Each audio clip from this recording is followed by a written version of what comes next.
Je m'appelle Yaël André et je suis venue pour deux œuvres.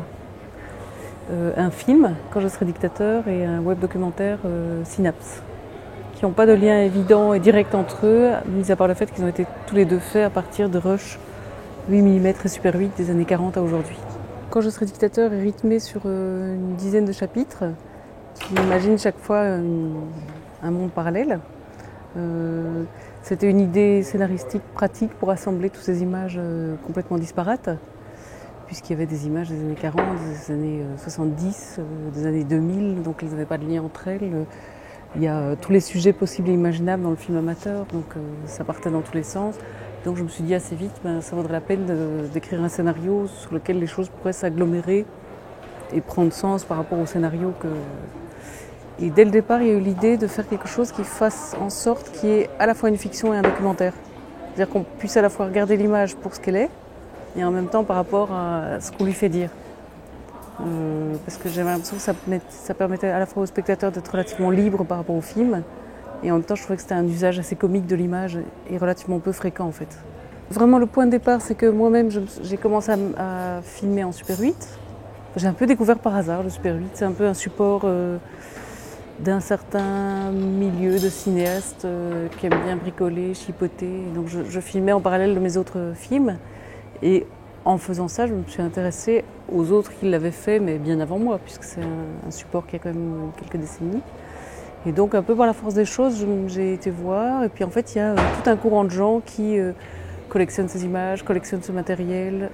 Donc on quitte alors le milieu expérimental, cinéaste expérimental en Super 8 pour un autre type de réseau qui est les cinémathèques du support amateur, les collectionneurs de matériel. Et donc j'ai commencé à chercher, à enquêter, à rencontrer et à découvrir qu'il y avait des univers en soi autour de ce support en fait. Il arrive un truc au film, plus qu'au webdoc, qui est assez étonnant, c'est que ce film circule à travers la planète entière. C'était pas voulu évidemment, enfin j'en suis très contente, mais le film va à Taïwan, en Grèce, en Turquie, en Amérique du Nord, en Europe, un peu partout. Donc manifestement il y a quelque chose dans le cinéma amateur dans lequel tout le monde peut se reconnaître. Donc quand quelqu'un dit oui, et si je reconnais ma grand-mère, eh bien tu vas reconnaître ta grand-mère, les enfants que tu n'as pas eus, ton frère, ta sœur, on est tout. En fait il y a quelque chose de hyper quotidien, banal, humain dans ce cinéma-là. Synapse, c'est vraiment né du processus du film. C'est-à-dire que dans le film, on a pris un corpus d'images et on en a créé autre chose, une fiction entre guillemets.